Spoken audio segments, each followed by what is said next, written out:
पूरा एशिया बुद्धमय है, लेकिन आपका जो भारत देश है इसको हिंदू राष्ट्र बनाने की मांग की जा रही है। हिंदू राष्ट्र बनाने के लिए पदयात्रा निकाले जा रहे हैं। चाहे वो हिंदू हो, चाहे बौद्ध हो, चाहे वो इस्लाम को मानने वाला मुसलमान हो, ईसाई हो, सिख हो, जैनी हो।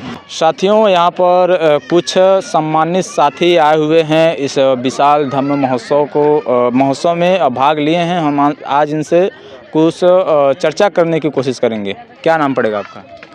मेरा नाम रामचंद्र बौद्ध, देवबुद्ध सोसाइटी ऑफ इंडिया भारतीय बौद्ध महासभा के राष्ट्रीय कार्यकारिणी सदस्य संस्कार विभाग। कहाँ से आए हैं? ये जनपद महाराजगंज है, ये ग्राम सभा रामपुर बुजुर्ग। आपको पता कैसे चला यहाँ पर विशाल धम्म महोत्सव का आयोजन हुआ है और मुझे वहाँ पर पहुँचना चाहिए? इसका पहले ही सूचना है और पिछले बार भी कार्यक्रम इस तरह के हुए थे और इस बार भी पूज्य भंते जी अस्थाह जी ने इस कार्यक्रम को अवगत कराया था, तो इसलिए ये जानकारी है। आपको क्या लगता है इस कार्यक्रम करने से बहुजन समाज में बदलाव होगा, परिवर्तन होगा? एकदम होगा, क्योंकि जो जागृत जत्था है, जो जागृति चलती है, तो उसके बदौलत ही ये परिवर्तन होता है और परिवर्तन हुआ भी है। और इसके पहले जितने महापुरुष रहे सभी लोगों ने जागृत जत्था के माध्यम से समाज को जगाने का काम किया। लेकिन देखा जाता है बहुजन समाज में जो महापुरुष जन्मे हैं, बहुजन समाज के आज के समय के जो लोग हैं उन महापुरुषों को भूलते जा रहे हैं, उनकी जीवनी भूलते जा रहे हैं। तो यही जागरूकता के लिए ये कार्यक्रम लगाए गए हैं। ये कार्यक्रम जो लगाए जा रहे हैं और ये कार्यक्रम का जो आयोजन हो रहा है, तो उन्हीं को जागरूक करने के लिए किया जा रहा है।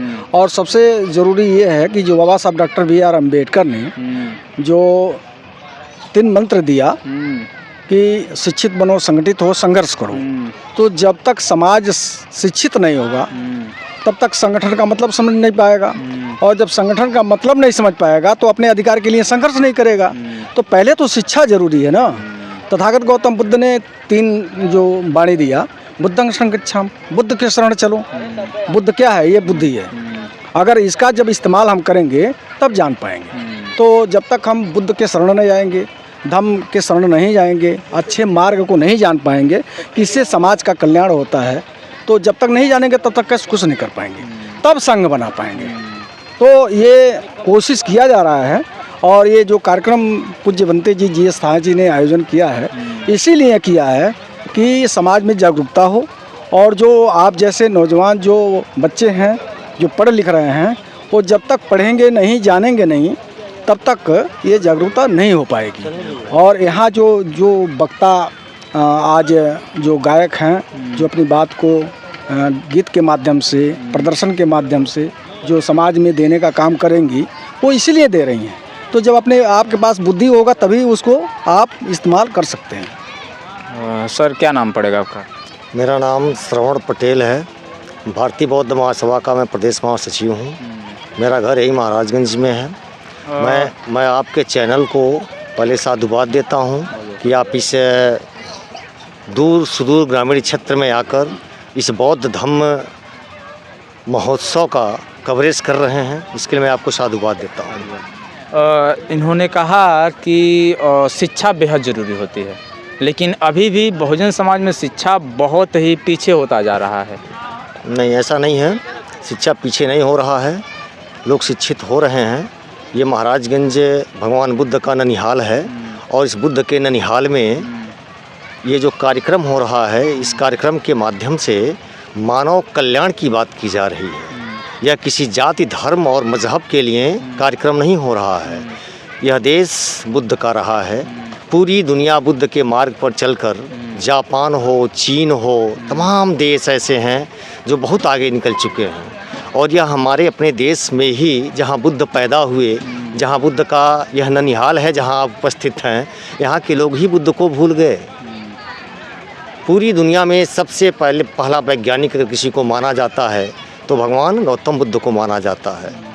तो बुद्ध का जो दर्शन है, जो बुद्ध का सिद्धांत है, वह पूरा एशिया बुद्धमय हो गया।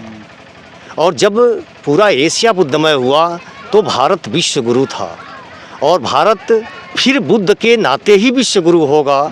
ऐसा मेरा ही नहीं, मानव समाज की कल्पना है। अच्छा, एक सवाल है आपसे। पूरा एशिया बुद्धमय है, लेकिन आपका जो भारत देश है इसको हिंदू राष्ट्र बनाने की मांग की जा रही है। हिंदू राष्ट्र बनाने के लिए पदयात्रा निकाले जा रहे हैं, इस पे क्या कहेंगे? देखिए, ये राजनीति का स्थान नहीं है, मैं इस पर कुछ नहीं कहूँगा। ये हमारे धर्म का, मानव कल्याण का काम हो रहा है। यह काम जब राजनीतिक मंच होगा तो आप वहाँ पूछेंगे, उसका मैं उत्तर दूंगा। लेकिन ये हमारा धर्म का काम है। इस धर्म के कारवां में राजनीति नहीं आ सकती। और यह देश बुद्धमय था, बुद्धमय है। कोई भी इस दुनिया का, इस भारत नहीं, मैं इस दुनिया की बात कर रहा हूँ, इस दुनिया का कोई भी धर्म, कोई भी जाति, किसी भी मजहब का कोई व्यक्ति ऐसा नहीं है जो बुद्ध के मार्ग का अनुसरण नहीं करता है। 5 शीलों का, जो बुद्ध ने 5 शील दिए, उस 5 शील का अनुपालन, चाहे वह हिंदू हो, चाहे बौद्ध हो, चाहे वो इस्लाम को मानने वाला मुसलमान हो, ईसाई हो, सिख हो, जैनी हो, 5 शील का पालन सब लोग करते हैं। जो 5 शील का पालन नहीं करेगा, चाहे वो किसी भी जाति धर्म मजहब का क्यों ना हो, उसको कानून के तहत दंडित किया जाता है। तो बुद्ध की शिक्षाएं तो जन जन में हैं, लोग जान नहीं पा रहे हैं। लेकिन इस कार्यक्रम के माध्यम से बुद्ध के उस दर्शन को जन जन तक पहुंचाने का काम किया जा रहा है। यह देश बुद्ध का था, यह देश बुद्ध का है, और यह देश आने वाले समय में बुद्ध का ही होगा। जन जन तक के बदौलत चल रहा है। जन जन तक पहुंचाने वाली जो बात की गई, जहां तक मैं जानता हूं कि जब 14 अक्टूबर 1956 को बाबा साहब डॉक्टर भीमराव अम्बेडकर जी बौद्ध धर्म को ग्रहण किए थे, उस वक्त उनके साथ 6 लाख के लगभग में अनुयायी थे। और जो मनुवाद व्यवस्था से की विचार रखने वाले लोग थे, जो मनु के विधान से चल रहे थे, उनके केवल 14 अनुयायी थे। लेकिन आज देखा जा रहा है वो 14 6 लाख पे भारी पड़ रहे हैं। यह देश उत्सव का देश रहा है। जहाँ भी उत्सव मनाया जाएगा, हमारे बहुजन समाज के अधिकतम लोग उस उत्सव में शामिल हो जाएंगे। हमारी जो सबसे बड़ी कमी रही है वह यही रही है, हमने उत्सव नहीं मनाया, हम दूसरे के उत्सव में जाके भाग लिए हैं। ये उत्सव मनाया जा रहा है। निश्चित रूप से मैं आपको विश्वास दिलाता हूँ, यह महाराजगंज जनपद बहुत जल्द ही बुद्ध के उस कारवां पर, बुद्ध के उस मार्ग पर चलने के लिए विवश हो जाएगा। बहुत बहुत धन्यवाद आपका। साथियों, ये थे तथागत गौतम बुद्ध, बाबा साहब डॉक्टर भीमराव अम्बेडकर जी को मानने वाले सम्मानित साथी, जिन्होंने अपने अपने विचार महापुरुषों को लेकर के रखे हैं। आप लोग इनके विचार सुन करके इस वीडियो के कमेंट में अपनी प्रक्रिया ज़रूर दीजिएगा और इस वीडियो को काफ़ी ज़्यादा शेयर ज़रूर कीजिएगा।